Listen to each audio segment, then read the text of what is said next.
Hello and welcome to Camp Xbox. In the early 2000s, Tony Hawk fever was sweeping the nation with the Pro Skater series.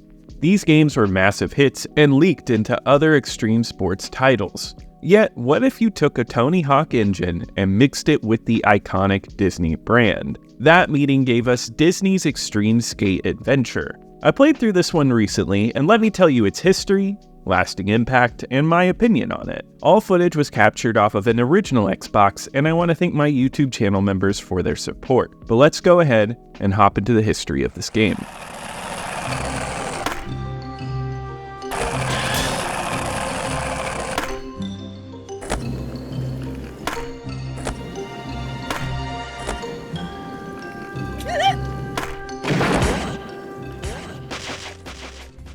In March of 2003, Tony Hawk's Pro Skater 4 had already been released to rave reviews.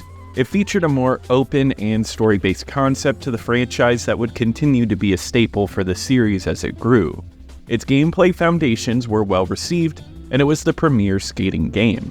That same month, Activision announced that they were partnering with Disney to bring their movies to life in the Tony Hawk's Pro Skater 4 engine, and allowing you to play characters from Tarzan, Lion King, and Toy Story skating around their movie worlds. It would be developed by Toys for Bob, a team that made some interesting titles like 102 Dalmatians and Pandemonium. Before this announcement, though, there was a casting call to find two children who would be leading playable kids in the game. These casting calls took place across the United States in early March of 2003. The website was updated soon after to allow kids to vote on who the Extreme Skate crew would be in the game, and 10 were chosen. Yet only 2 would be made the default characters, with Ryan and Miley winning the contest. The release process for this game was basic other than that, with places like IGN, GameSpot, and magazines getting small bits of info. It would only have Tarzan, Toy Story, and Lion King characters, along with the contest winners. Places like IGN would note that it looked like an easier and nicer edition of the Tony Hawk games. Disney's Extreme Skate was released in North America on September 2nd, 2003 for the Xbox, GameCube, PS2, and Game Boy Advance. It would be released on the 5th in Europe, and I played this one when it was new back in the day, renting it from Hollywood Video. I love Tony Hawk, I love Disney, and I remember seeing this on the shelf and thinking it was a cool concept made for me. I rented it, and I remember liking it, but not enough to buy it, or rent it again. I only recently picked it up and played through it again, and let me tell you how it was, starting with the gameplay.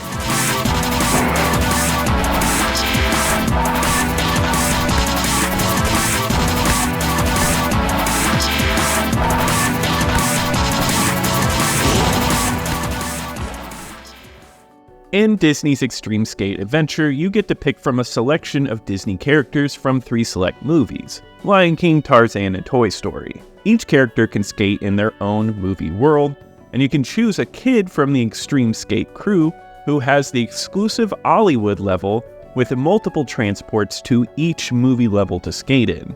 Your goal in each level is to complete select goals in order to unlock levels, skaters, clothes, and new boards. These goals are given to you by people across the level, asking you to do things like achieve high scores, hit select grinds, or collect things from around the level. Disney's Extreme Skate Adventures uses the Tony Hawk Pro Skater 4 engine, which is not hidden in any way. It features the same level mission layout with similar goals and a similar moveset to it. If you're a fan of this series, you should know what to expect. But since this game was made with kids in mind, it could be seen as an introduction to this style of game, so the developers tried to make it easier for kids to get a handle on. This starts with the controls, which, if you're a seasoned Tony Hawk professional, you will notice from the start of the game.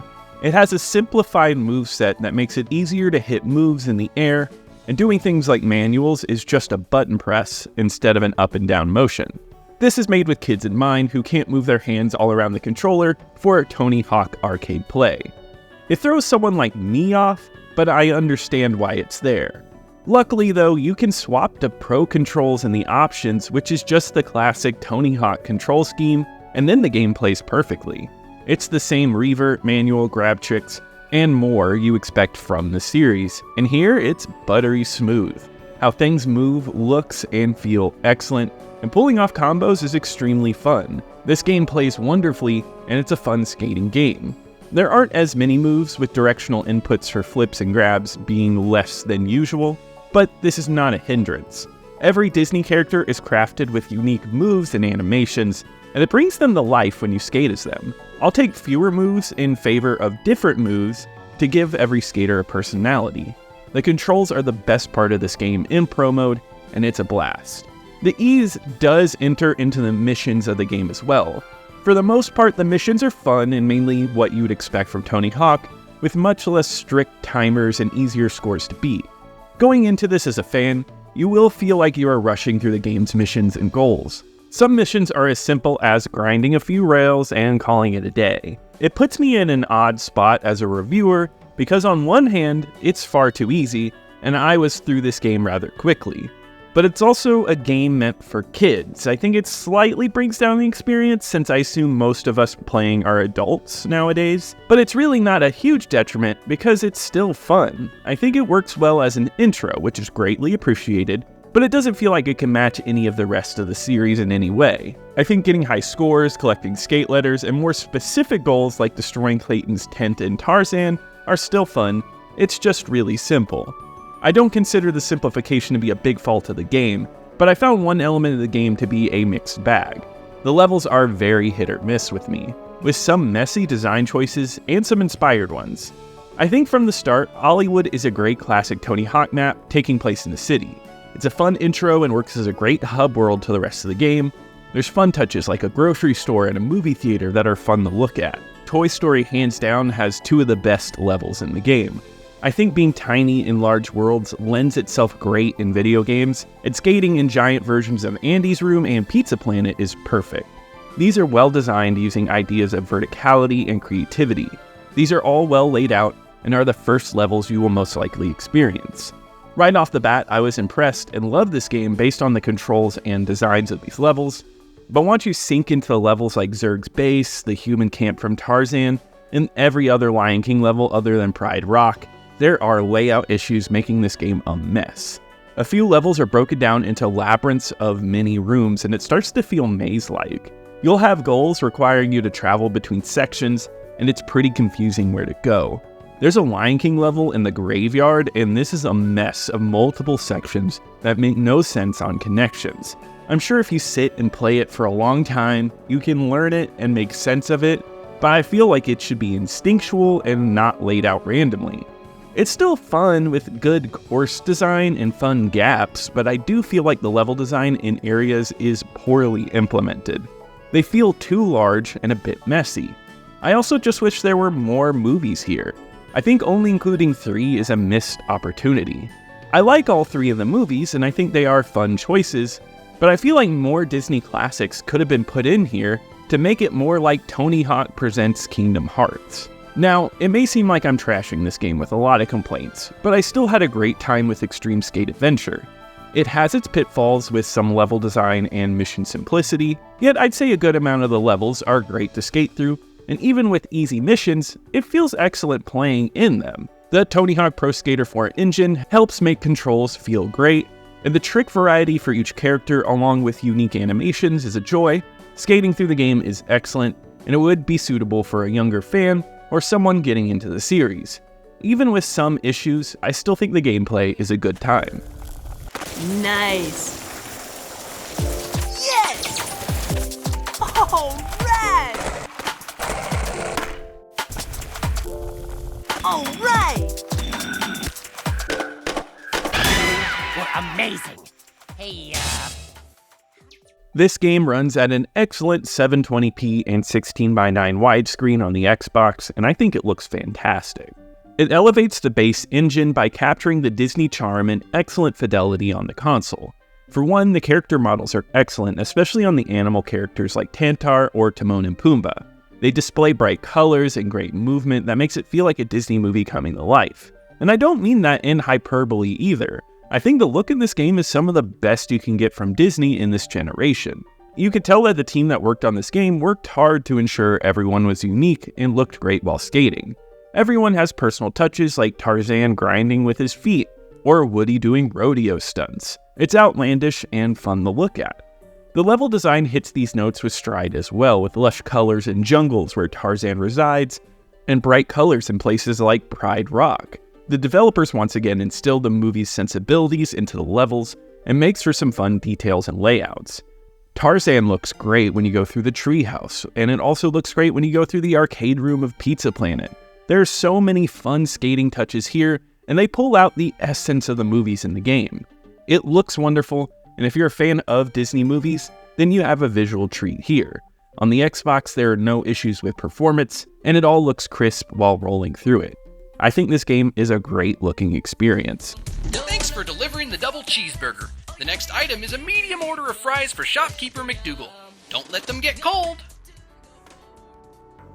One of the most surprising elements of this game is the lack of music from the movies. The soundtrack doesn't include Elton John, Phil Collins, or Randy Newman, and even the original compositions for all of the movies is absent. The music does not take notes from any soundtrack, which is odd. I won't say that they're missed though, because this game opts for a Tony Hawk style rock soundtrack, and it's fantastic. The selection is tiny but has some classics like Real Big Fish's Sellout, Pacific Coast Party by Smash Mouth, and Grow Up by Simple Plan. It's filled with hits that you would expect to hear in 2003, and it brought me right back. It's fun and nostalgic. There are tracks that haven't aged as well, like Lil Romeo and Jump 5, but even then it adds charm to this game. Also, it supports custom soundtracks, so if you don't like any of this music, play whatever you want. Play the original Disney soundtrack if you need to. This is another game utilizing one of the best features on the Xbox. An interesting element of this game is that there's far more voice acting than usual in a Tony Hawk game before Underground. Characters give you goals with lines of dialogue that give you setup. I actually quite like it, and though no one sounds like their movie counterpart except maybe Jim Hanks' Woody, it's done pretty well. I think it's a fun touch to the game, even if there's some really apparent product placement for McDonald's and Nokia. I just need somewhere to find me 4 ringtones for my new Nokia 5100 mobile phone and bring them back to me. I will say sound effect wise, it's fine, but the only notable poor spot is the level transitions. The sound is crunchy like it's from a PS1 game.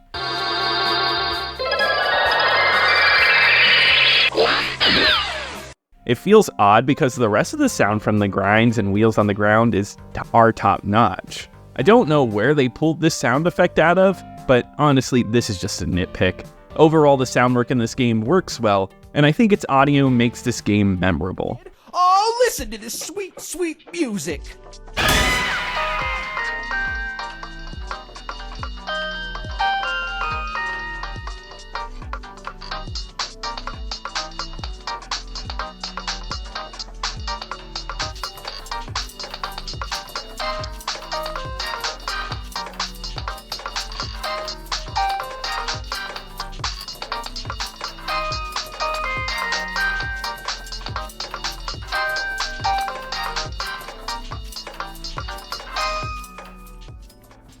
Extreme Skate Adventure is a good skating game. Is it as good as the Tony Hawk series? No, but it holds up well. The gameplay is excellent with smooth controls that's a blast to watch and play. The soundtrack rocks, it looks fantastic with a great color palette, and it looks great at 720p. It does take some hits for some messy level design and an easy to breeze through mission mode. But I won't say it kills the game's momentum at all, especially for any young ones. I think there's a lot of fun to pull out of this. Even for those who are older, I still think there's a good time here, and it's a nice diversion if you've already played other Tony Hawk games to death. Extreme Skate is flawed, but still a good time. On my ranking list, Extreme Skate Adventure is in at the 45th slot. It's above The Hobbit because I feel like the gameplay design of Extreme Skate is more entertaining, but I put Black above it because I do think Black is a more memorable experience. Disney's Extreme Skate Adventure received generally favorable reviews, according to Metacritic, which has it at a score of 76 out of 100. IGN gave it a 7.5, saying it was good for kids, but felt too watered down. GameSpot gave it a 6.3, pretty much mirroring what IGN said. Official Xbox Magazine in November 2003 gave it an 8.2 and really enjoyed it. They liked the Tony Hawk feel and thought it worked well with the Disney license. After the game's release, I could find talk of a sequel, and it seemed to have done fine, at least critically. Toys for Bob would continue in the industry to this day, making the Skylanders games, and most recently the Spyro and Crash games. I do see people bring this game up today, since it's two nostalgic properties. I'm sure there's plenty out there who fondly remember this one. On the user aggregate website Backlogged, it holds a positive 3.3 out of 5 with over 600 plays. Most reviews were pretty positive on this game, and I think it's a neat little piece of history, and I honestly would have loved to have seen a sequel using the Underground engine with more Disney properties used in it. But one can only dream, and we never got anything like that. But that does wrap it up for today. If you enjoyed this video, be sure to leave a like, subscribe to keep up with the retro Xbox content, comment below if you have any memories with this game, love it or hate it. Everyone's opinion is important. And I want to give a huge shout out to my YouTube channel members. Thank you so much for your support, and I'll see you here next time at Camp Xbox.